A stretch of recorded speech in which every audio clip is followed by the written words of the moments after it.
the first and foremost that I would go with is probably just because most of the deals that you find that you're going to flip or that are distressed properties probably have to have a close date of 7-14 days, which conventional lenders just aren't going to get done. It's just not happening. So unless you have a major line of credit with a bank or something that you can draw funds off of really quickly, you're not going to get it closed unless you have a guy or a company that does what we do. So that's the first thing, is just as long as if you want your property and you want your deal getting closed, you really need one, unless you have the cash or the line of credit to get it closed. That's why. That's the main reason why, is just being able to actually get it closed.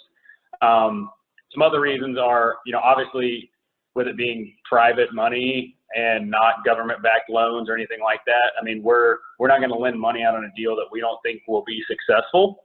So, you have another set of eyes looking at it going, hey, yeah, I think this is a good deal. I'd go for it just based off of what we've got now. Or, if we're the ones lending out several $100,000 on a deal, and, we're going to go for it, then, I'd be willing to bet it's probably a good deal, just based off the information we have. If we don't want to go after it and we don't want to lend on it, then I would take that as a good sign as an investor, as, hey, these guys are the ones giving out hundreds of thousands of dollars and they don't want to do it. So, maybe I should pass too, right? And also another thing is just leverage in general. So let's say you do have $500,000 in the bank to buy a house with and fix it and renovate it and do your thing. That's great. That's awesome. You can use that cash. And, let's say you're going to make $100,000 on the flip. That's great. It's going to take 6 months. But instead, if you were to just use hard money or private money or whatever, you could do 2, 3, 4 deals at a time. And yeah, maybe you don't make $100,000 because you have to pay interest and points and stuff like that. But, the best example I give to people is, would you rather have 100% of $100,000, or would you rather have 80% of $400,000, right? So obviously you're going to make more money doing 4 deals using your $500,000 as, leverage and down payments, and making a little bit less of a chunk on those deals rather than just making the one and making a bigger chunk on that one deal.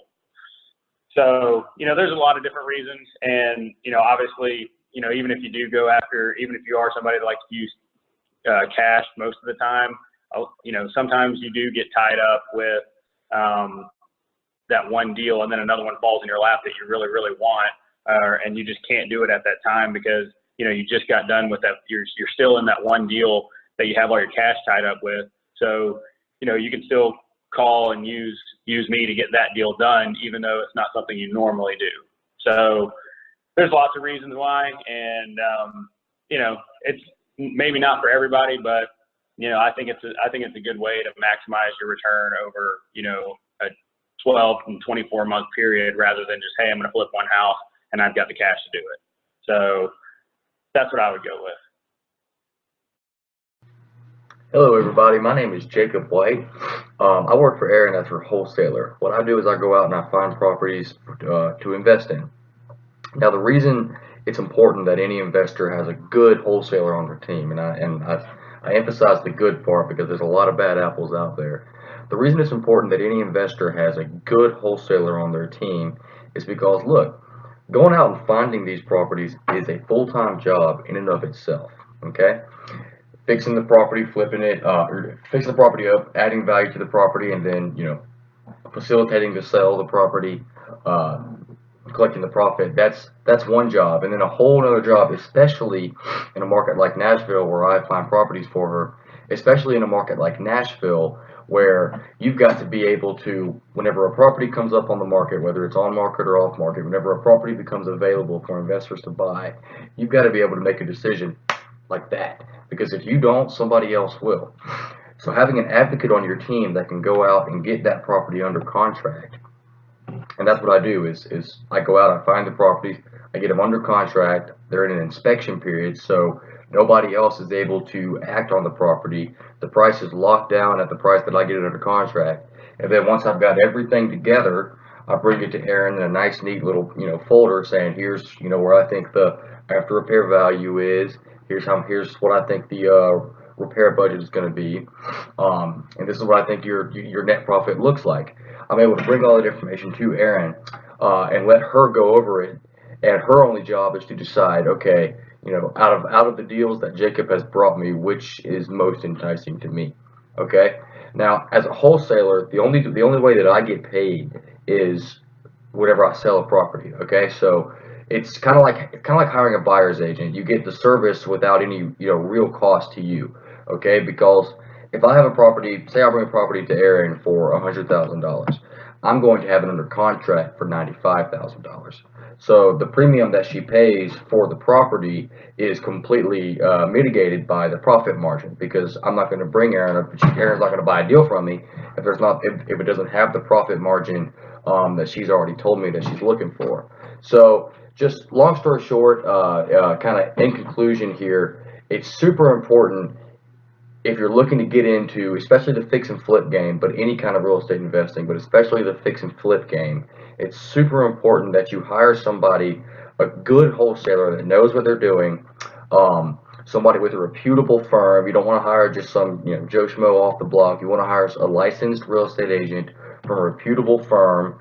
I work for New Western Acquisitions. They're a nationwide recognized reputable wholesaling firm, and there's other ones out there. But you want to hire somebody that has a reputation behind them of honesty and integrity. And if you get a bad wholesaler, it's going to take you back, because you're going to spend a lot of time dealing with information that you don't need. But a good wholesaler can make you a lot of money, because it's going to take that 8 hours a day that you would have had to spend finding properties, and you outsource that for free. So if you can find a good wholesaler, they're worth their weight in gold. Thanks, guys. I'm a mortgage advisor, and Erin has asked me today why it is important for you as a prospective buyer to have a mortgage lender on your team. Probably the best answer I can give you is a lot of people start talking about buying real estate and haven't spoken to a lender ahead of time. The important part of talking to a lender in advance of going out and actually looking and buying property is to definitely get pre-qualified or pre-approved prior to making that offer and prior to going into contract on a property. The reason that that's important is because that way you know that you're good to go, and I'm sure that the real estate agent to show you the properties will appreciate the fact that you have already been vetted and are good to go, so that when you go into contract, you've already pretty much completed everything that you need to complete and provided all the documentation. So the only thing the lender is going to need from you at that point is a executed purchase contract. If you wait until you're in contract, then you're running under timing deadlines. So if a real estate agent, for example, is writing a contract or an offer on a property that has to close in 30 days, you're starting from day zero, things that should have been done prior to going into contract. If you have not applied, if you have not talked to a lender, if you don't know what your down payment is or what your requirements are or what type of documents are needed, or there's a medical collection that pops up on your credit report that you're not aware of, there's no time to get it fixed ahead of time. So talking to a lender first, even if you're not going to use that lender, but to have somebody who knows the lending business and who knows the rules and regulations and what documents you're going to need is a big part of making your closing a very smooth transition, not only for you, but also for the agents on both sides, both the listing and the selling agent. I can't stress enough how important it is that that you do get pre-qualified before you go and buy an investment property, a primary residence, a second home. Just have all your ducks in a row. It makes you a stronger buyer. It makes the seller want to work with you because you're prepared as well. there's more confidence there that you are prepared and you can go forward and make that transaction close on time. Hi. So yeah, so basically when you hire a property manager such as us, we pretty much take care of everything from start to finish. So we do the due diligence on the property. So we look at the rental market, see what the other properties are renting for, give you a rent analysis. I typically, I have a lot of people that aren't here, but I typically go out to the property, make videos, look at the surrounding properties, give them a good idea of how the investment will work out as a rental. And then as far as, the marketing, we take care of all that. So we market the property, we, screen the people. We make sure that their credit is good, that their income is good for the value.